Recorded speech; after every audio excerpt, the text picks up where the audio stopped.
ladies and gentlemen, and being a producer of Wrestle Massacre as well as Inside Movies Galore, I am David Strege, and welcome to Delusions of Grandeur. Enjoy the reviews. I certainly did.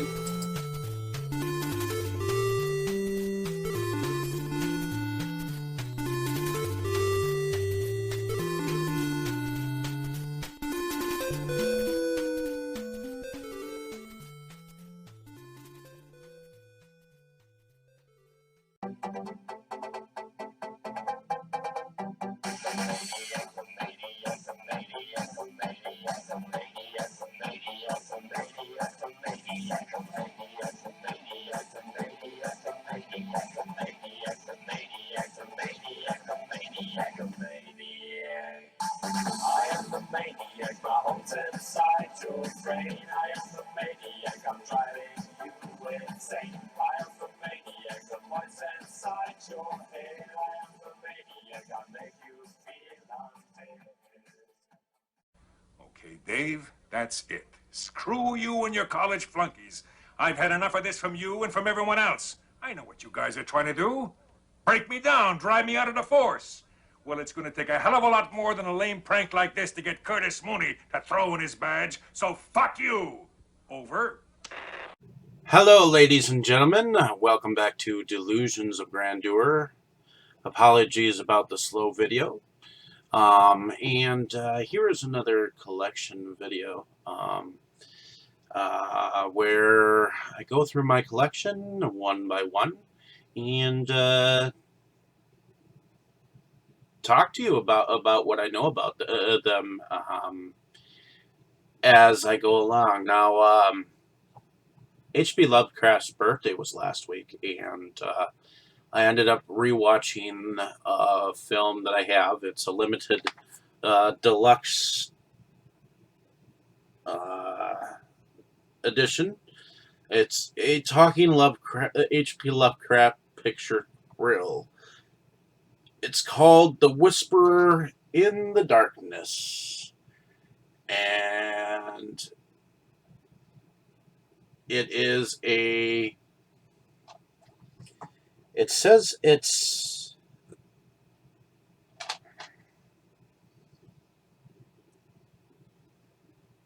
a polythoscope, a genuine mythoscope production. Mythoscope. So it is directed by Sean Branney, and it is brought to us by HS Motion Pictures. It's based on a story by H.P. Lovecraft. It stars Matt Foyer and Barry Lynch, with Daniel Kamen,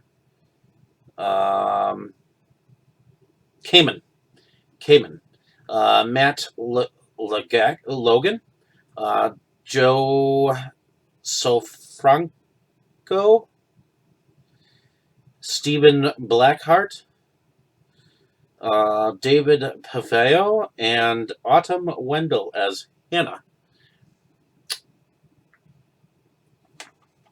So, written in 1931, H.P. Lovecraft's iconic genre-bending tale of suspense and alien terrors is brought to life in the style of classic horror films of the early 1930s, like Dracula, Frankenstein, and King Kong, using its mythoscope process, a mix of modern and vintage techniques.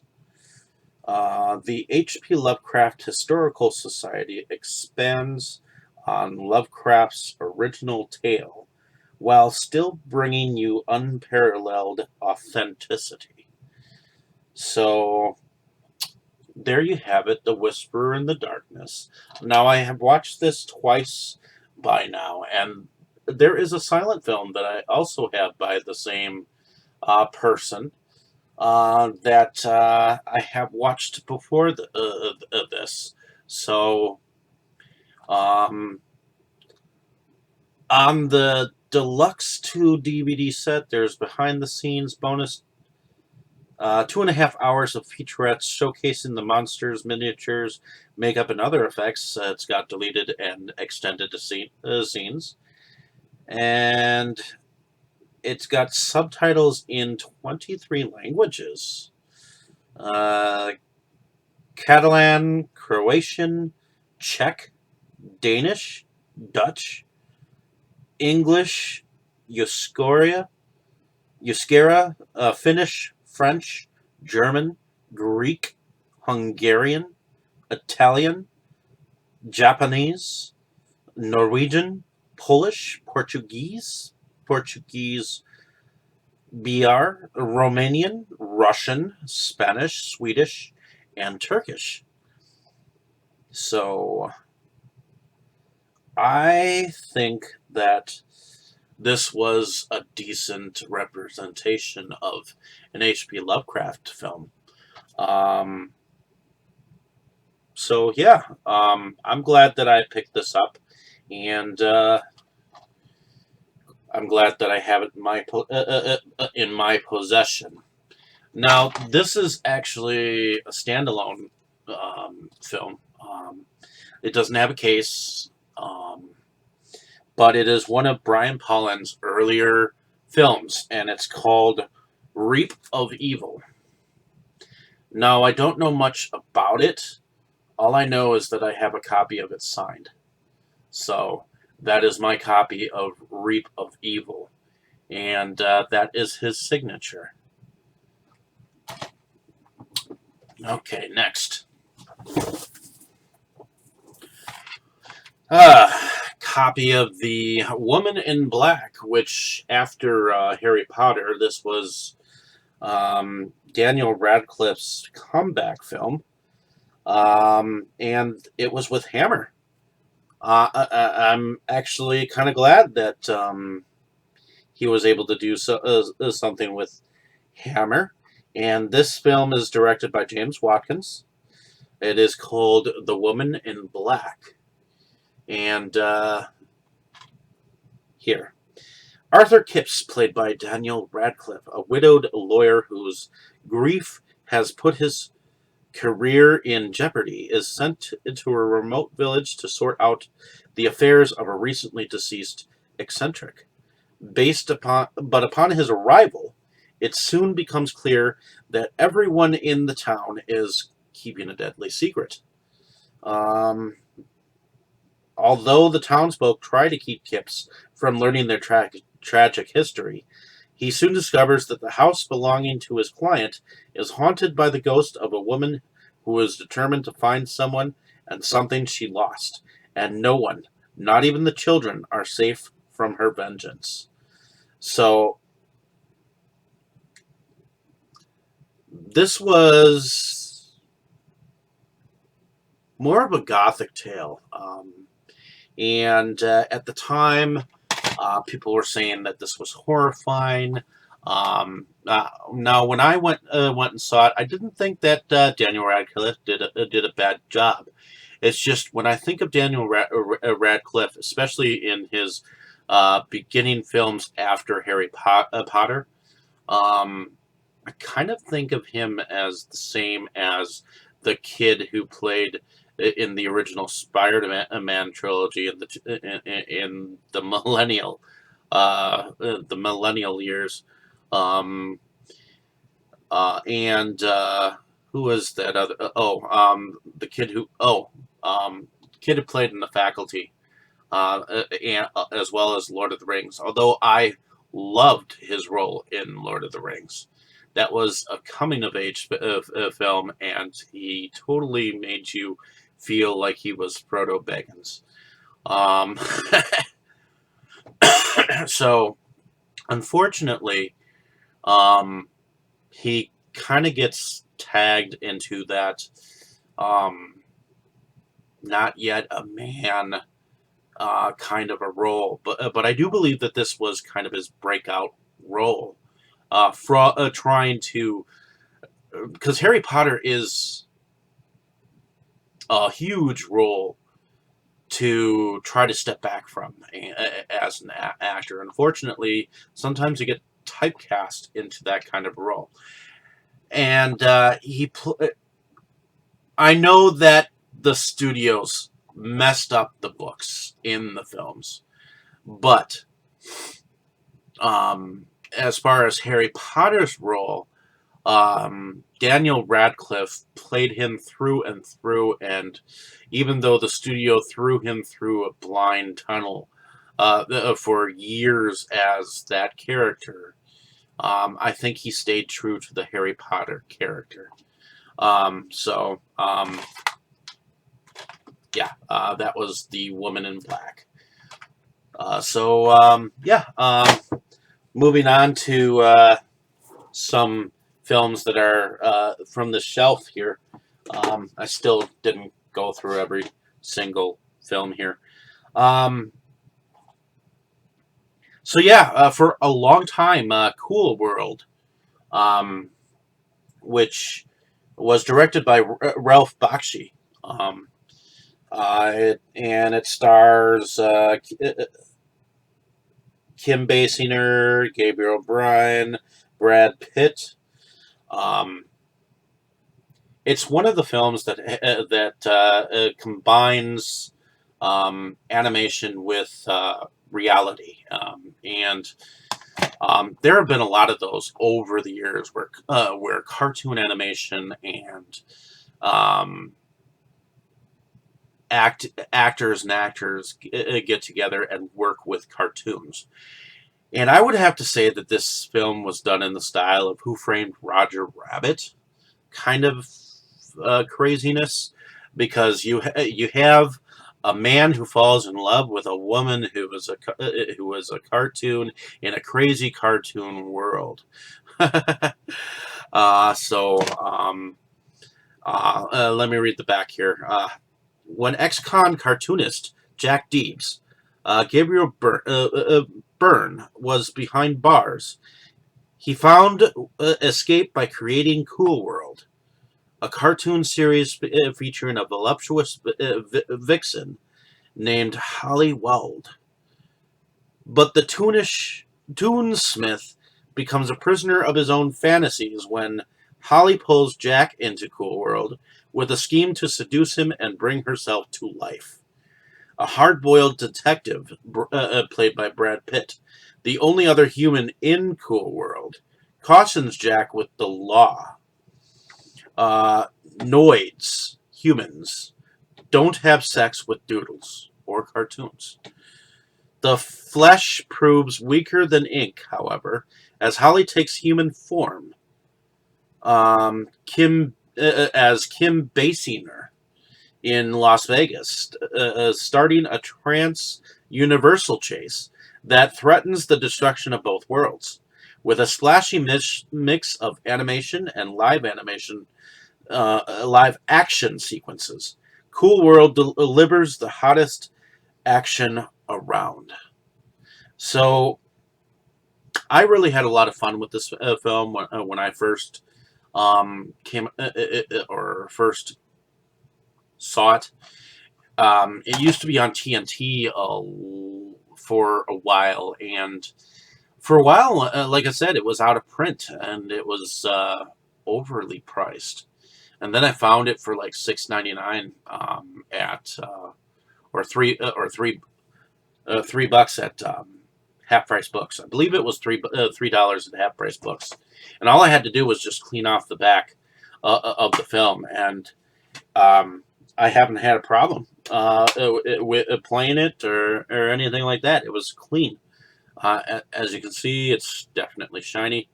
It doesn't look like it's got any scratches or anything. I don't see any scratches. So, yeah.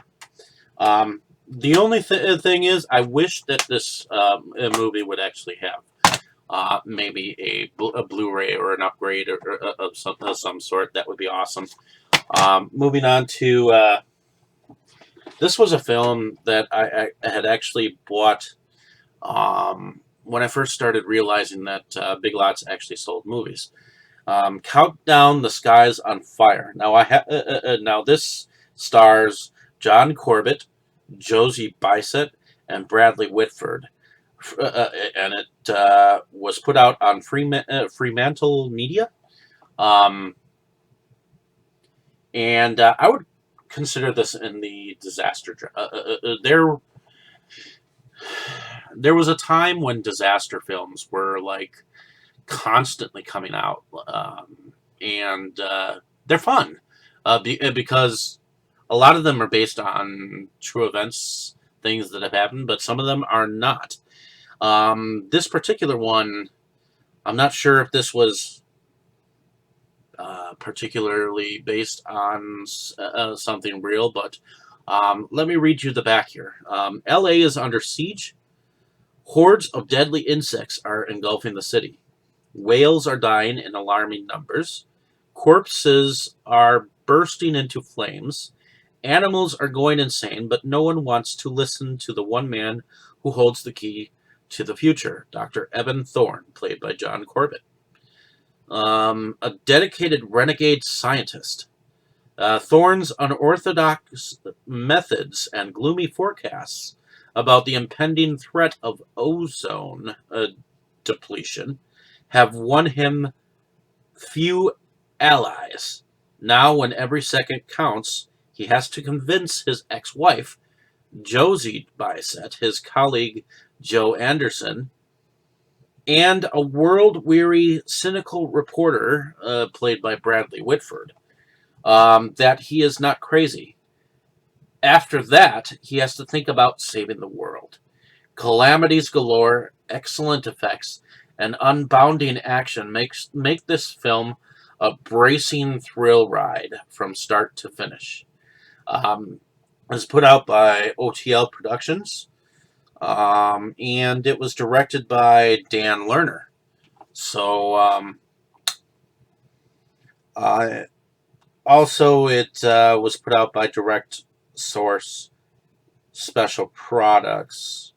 So, yeah, this film was from 1998, and I bought it on a 2-4 with the Great Los Angeles earthquake, which was another disaster film, and that is the movie that I actually bought the 2 for 4. When I say 2 for, I meant like a double feature, and they were plasticked together, back to back, like one on either side. So it was like 2 for $5 or something like that. So yeah, I picked that up when I was a little bit younger, actually. Um, so I love films that are based on Peter Benchley novels, and there was a film called Creature and a book called Creature. And this was a TV miniseries that was on TV, I believe. Made for TV miniseries with Craig T. Nelson and Kim Cattrall. And it was from the creators of Jaws. It was directed by Stuart Gillard. And it was put out by Metro Golden Mayer. It was a Trilogy Entertainment Group production. But anyways, let me read to you what it's about.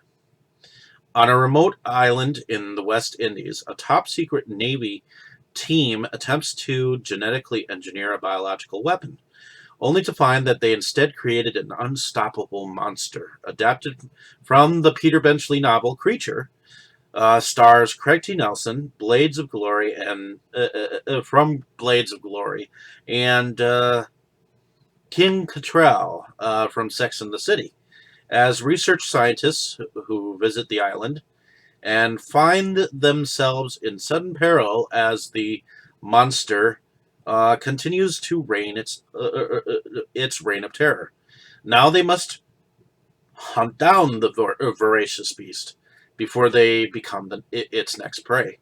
With spectacular special effects and a jolting guess where it can pop up next storyline, this thriller unfolds with the terrifying precision of the great white horror itself.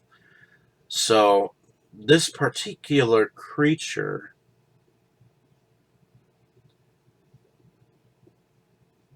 from what I understand, this was also another film that was made from the or made with the Stan Winston creature effects, and that's kind of what made this film what it was.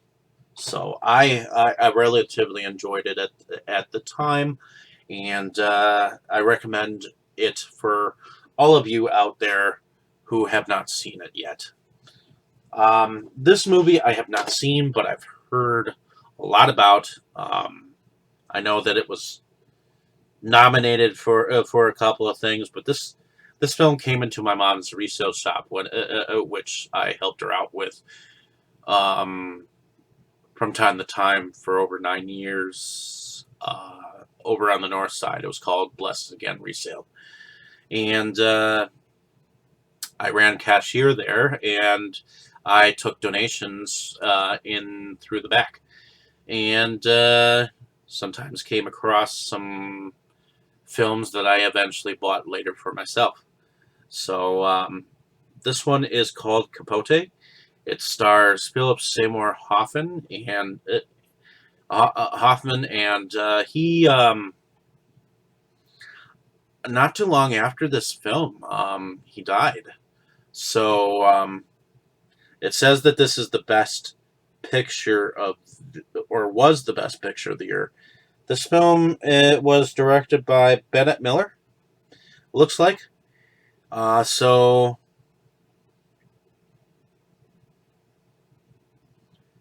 um, okay. So all it says is famed author Truman Capote befriends two murderers while researching his celebrated book In Cold Blood, and finds himself changed to the core.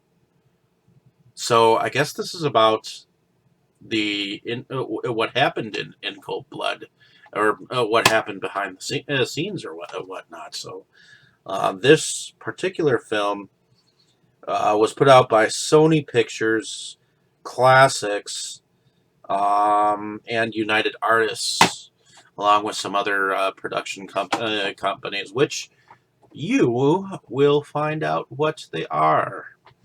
In any case, here is a copy of a film that is directed by Roland V. Lee, and it is presented in original black and white. It was put out by Quality Classics, and it stars Charles Lofton, Randolph Scott, and John Carradine, a very young John Carradine. And the film is called Captain Kidd. It is one of my earliest pirate films. And yeah, so the roguish, roving, and ruthless Captain William Kidd, unforgettably played by Charles Lofton, manages to convince the authorities that he is just the man to escort a ship full of treasures and riches that is returning from the east. Indeed, Captain Kidd is just the man to abscond with the treasure for himself. However, before Kidd can put his devious plan into action, he comes face to face with an unexpected obstacle, an unexpected ally, and completely expected enemy in the form of Orange Povey, who Kidd abandoned on a reef years ago. So, there we have it, Captain Kidd, and I have not seen it yet, but I love pirate movies. Okay, so this is the UK version of this film. It is put out by Screen Entertainment. And here it is called Cold Grip. Now, it may be called something else over on this side of the country, but the film stars Juan Sola and Anna Look. It was written, produced, edited, and directed by Javier Barbera. Um, so um, it started innocently. Robert meets the beautiful Greta at a bus station. Starting a flirtatious conversation, they agree to share a taxi home and exchange phone numbers. Later that day, they meet for what appears to be um, an innocent drink, but what Robert doesn't know is that Greta has plans for him. She hides a deadly secret, and he's her next victim. What started as a one night stand leads to a murderous, bloody spree of violence and death, and that is called Cold Grip. I have not watched this yet, but I would love to entertain the idea of watching it one of these days. This one looks kind of fun. Um, this one I actually ended up getting from Lomira video once again. As you can see, it was numbered 5446. Must have been the um, must have been the order that it was um, on the shelf. And this film is called Cougar Hunting. It looks like it's supposed to be a comedy of sorts. It stars Lara Flynn Boyle, Vanessa Angel, Randy Wayne, and Jared DePlace. Um, on the back here, it was distributed by Screen Media, and it was directed by Robin Blazek. Um, on the back here, it says it's Cougar time in Aspen. Three buddies in their 20s whose love lives are in shambles decide to go to Aspen and pursue the booming trend of dating cougars. Hot older women who prey on hot young guys. The young man's cougar hunting quest turns into a series of hilarious disasters as they fall into awkward relationships with Aspen's most elite eligible vixens. So there we have it. If you can see, cougar hunting. And there's the back, if you can see it. So, yeah, looks like an exciting film. Okay, so here's another Lovecraftian kind of a film. It's a Blu-ray DVD combo pack. It is signed, and it is from Camp Motion Pictures. It's called The Call Girl of the Cthulhu. It's a Blu-ray DVD combo, as I said, and it is directed by Chris LaMartina. Um, so, from the filmmakers of a WNUF Halloween Special comes the goriest, most hilarious H.P. Lovecraft tribute to ever splatter the screen. Carter Wilcox is a struggling artist who's been saving his virginity for someone special. When he meets the enchanting escort, Riley Watley, played by Melissa O'Brien, he believes he's found the one. Unfortunately, she's also someone special to an ancient cult that believes she is the chosen bride of its alien god, Cthulhu. Forced to mate with the tentacled deity, Riley becomes a vessel for the spawn that will destroy mankind. Now Carter and his noisy musician musician roommate Erica Zan, Nicolette Lefay, must battle the sinister cult and unimaginable creatures to save Riley and the rest of humanity. Will they save the world or surrender to the slimy grip of the great old ones? So, this should actually be a lot of fun. I bought this from Brad Twigg once again, and I think he might have actually gotten it from Camp Motion Pictures themselves. Um, so the next film, this one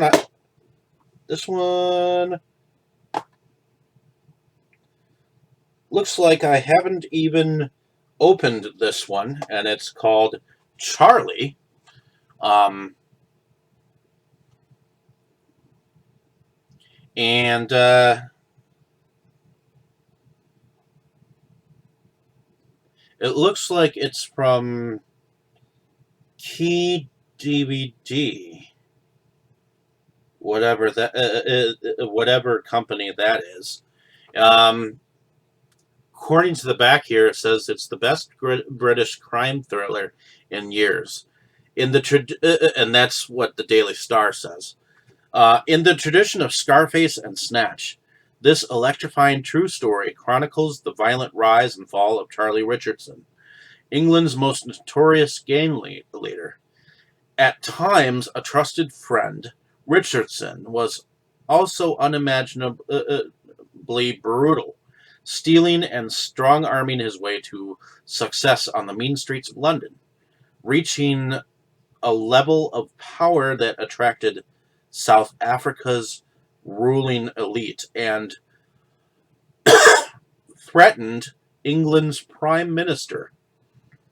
Richardson and his infamous torture gang were ultimately subjects in one of history's most captivating criminal trials, featuring a magnetic performance variety by star Luke Goss. Charlie is a bold and bone-breaking crime thriller. So, Charlie stars Luke Goss, Stephen Burkoff, Anita Dobson, and Leslie Grantham. And the film is directed by Malcolm Needs. So, yeah, that's Charlie. I have not watched it yet. So I hope that I am able to watch it sometime eventually in the future. This is another film that I have not watched. I have not opened it yet.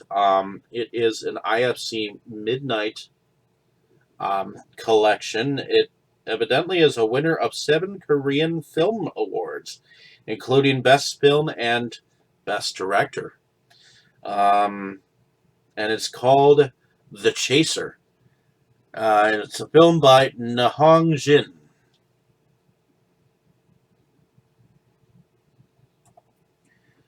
In the tradition of hard-charging thrillers, The French Connection and Seven, modern Korean gem The Chaser tells the gritty tale of police detective turned pimp Jung Ho, played to down on his luck perfection in a star-making turn by Ha Jung Woo, when one of his girls goes missing.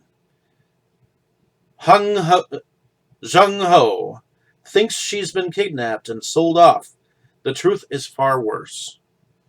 A sadistic killer has entrapped the poor woman and plans to torture and then kill her in the latest of his victims. Worse yet, even when the killer is detained by police, a series of mistakes and sheer incompetence lets the vicious criminal laugh at justice. In a race against time, Jung Ho must discover the lair of this sick pervert and the hero that's been hiding inside his own beaten down soul. So fresh and original, it's already pegged for an English language remake. Catch this award-winning box office smash in its original glory. So festival. It was a Festival de Cannes official selection, and it was an official selection at the Fantastic Fest Film Festival. So it's got a laurel here on the back. I always love seeing these laurels on here, and let's put it with IFC Films, Big House, Vantage Holdings, Bedangle Pictures, and it stars Kim Yoon Suk, Ha Jong Woo, Seo, Xiao, Seo Young Hee, and so on and so forth. So I'm definitely looking forward to watching this if it was quite a hit in Korea. It took me a while to re-find this film because at one point I've had my collections stolen from me twice, not once but twice. The first time, um, there was a section from A to M because I used to I used to, and in fact I still do from time to time. I put my films from A to Z, but I've run out of room. So when I've gone searching for something that I want to watch, they're kind of all out of order right now. But at one point in time, when my collection was a little bit smaller, um, I put my films from A to Z, and I had a band buddy over, and I went on a date with my fiance, and he ended up going and destroying my apartment, and stealing like half of my films, and then he totally denied it afterwards when I knew that I was missing movies. I know that I was missing movies because I was moving stuff out of there into my fiance's place. And when I went back for a couple of bags, um, my band buddy had let himself in because um, anytime he needed to let off steam, get away from his aunt and uncle, I let him in. And I let him crash at my place. And I found all kinds of Kool-Aid stains, the whole works. My place was ruined, at least what was left of it, and it was a lot. It was a lot to take in. He was a friend for 21 years, and it hurt. And then the second time, I was moving out of a roommate's apartment into another place, and I came back, and almost my entire collection that I had brought over to watch things there was gone. So the people that I was living with at the time, they became untrustworthy, and I had to move from there back to the situation that I was in.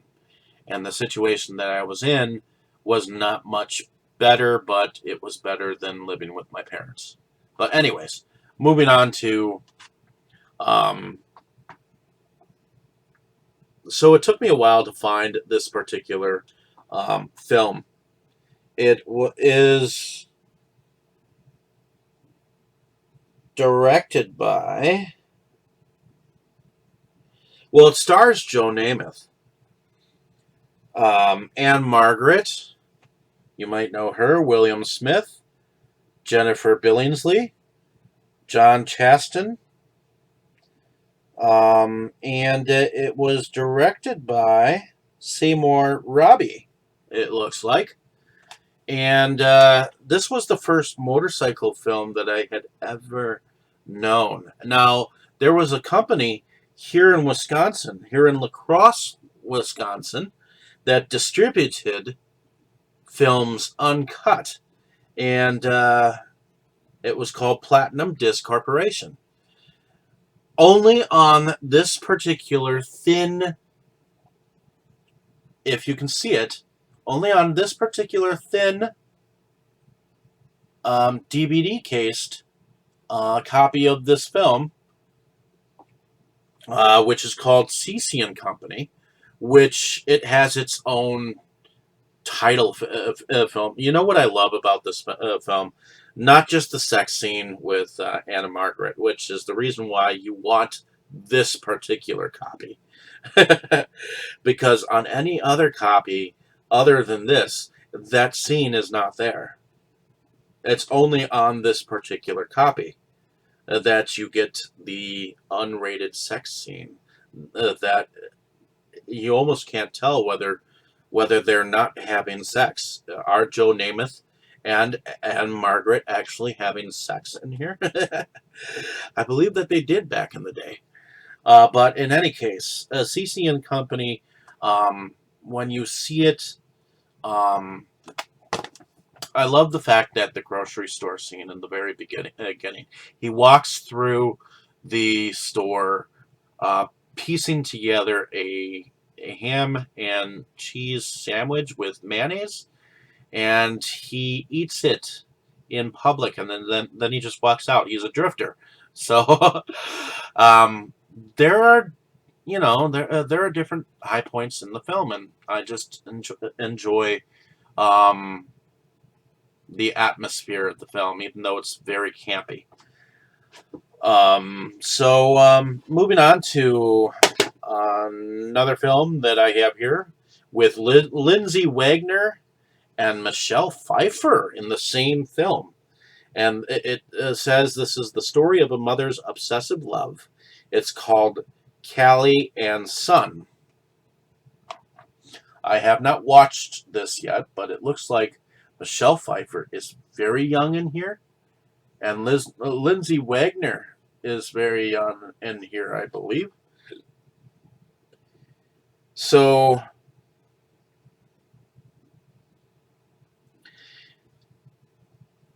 Callie is a teenage mother in trouble. She is still in the delivery room when her son was ripped away from her and sold on the black market. She never even had a chance to hold him. The guilt of selling her own flesh and blood tore at her heart and soul.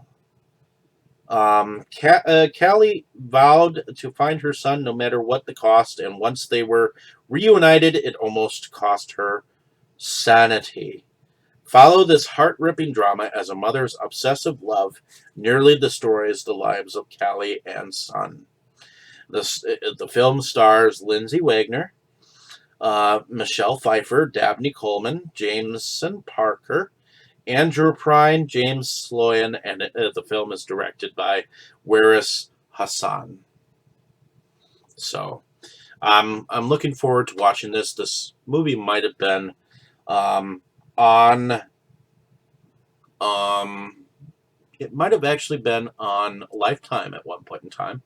But this was put out by Gemstone Entertainment, which is another one of those companies that would have been sold at like a dollar store or something like that. So um, there we go. So Compound Fracture is the next film on my list. I actually saw this at Walmart, but I ended up picking it up from a friend of mine by the name of Tito Johnson. And it looks like there are three festival laurels here. One says winner of Best Festival, a Hot Springs Horror Festival, official selection of the Gold Coast International Film Festival, and opening selection Dark Matters Film Festival 2013. Um, and apparently the film stars three horror movie icons. Tyler Mane, who was Michael Myers from Rob Zombie's Halloween. Muse Watson, who played Ben Willis from I Know What You Did Last Summer, and Derek Mears, who played Jason Voorhees from Friday the 13th. After the gruesome death of his sister's husband, Michael Wolfson, played by Halloween's Tyler Mane, returns home with his fiancee and recently orphaned nephew to take care of his father, Gary, played by Muse Watson. Gary has changed much since the last time Michael saw him. He's become extremely paranoid about a supernatural force that is out to get him and is obsessed with making his home an unassailable compound. While Michael and his family initially believe that Gary is suffering from symptoms of dementia, they soon discover that Gary has a reason to be scared. Something truly evil is lurking outside the house, and it won't stop until it kills off every last member of the Wolfson family. It is directed by A.J. Rickert Epstein, and this was put out by Level 33 Entertainment. Along with Main Entertainment, the film is called, once again, Compound Fracture. So, I'm looking forward to watching this film. I have not watched it as of yet. So, Come and Get Me. They Should Have Stayed at Home. That is the name of this, and this is from Bloody Earth Films, which is another distribution company. And this also has 3 festival laurels. The official selection of Melbourne Underground Film Festival, the winner of Best Actress, being Kelsey MacDonald, Best Editor, being that Michael Gilbert at Bloodfest 2011, and winner of Best Special Effects Makeup, Best Director Chris Sun at Bloodfest 2011. So this also Chris Sun also worked with Slaughter FX Productions in association with Slaughter FX Pity. Alrighty. So, from the land that spawned Wolf Creek, and this is what the tagline that it says: "Hide all you want, they will find you."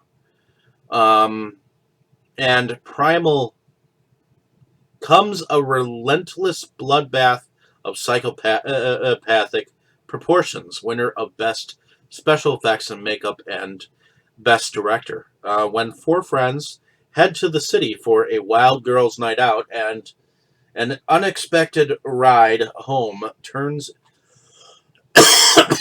into a night of murder and terror as they are stalked by 3 vicious serial killers through the dense Australian hinterlands. Packing a punch like The Last House on the Left meets Once Were Warriors, director Chris Sun's tale of senseless abduction, torture, and murder will make you glad you stayed home, which was written by Fangoria. So, I'm looking forward to watching this eventually.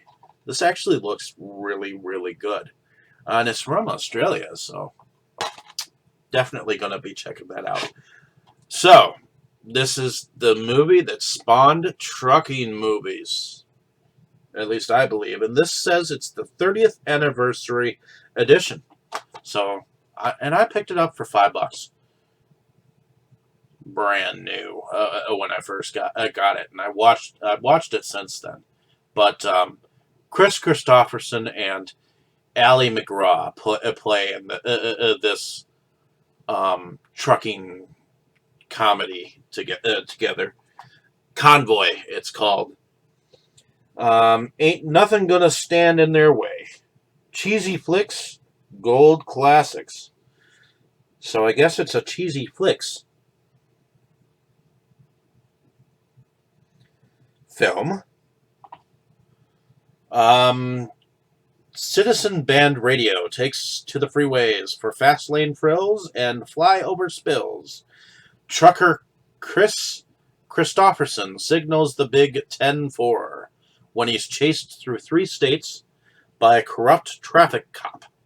The green light is sent out over the CB airwaves for a convoy of truckers to help keep the police off his trail. Director Sam Peckinpah steps on the gas for an all-action adventure jam-packed with sensational stunts. So, Ernest Borgnine and Burt Young also played in here, and it was based on the record Convoy by C.W. McCall. So if it, I've actually never heard of anything actually based on music instead of the other way around, where the music is actually based on the film. You know what I mean? And I've watched this once. I absolutely enjoyed it, and it's one of my favorite trucker movies. So there we have it, folks. Thanks for listening. Have a great day, evening, or morning, wherever you are. I'll have more collection videos for you in the future, and hopefully you just enjoy what I talk about. So, thank you for coming on my page, and I just enjoy talking to you. So, thank you so much. You were good, kid, real good. But as long as I'm around, you'll always be second best, see?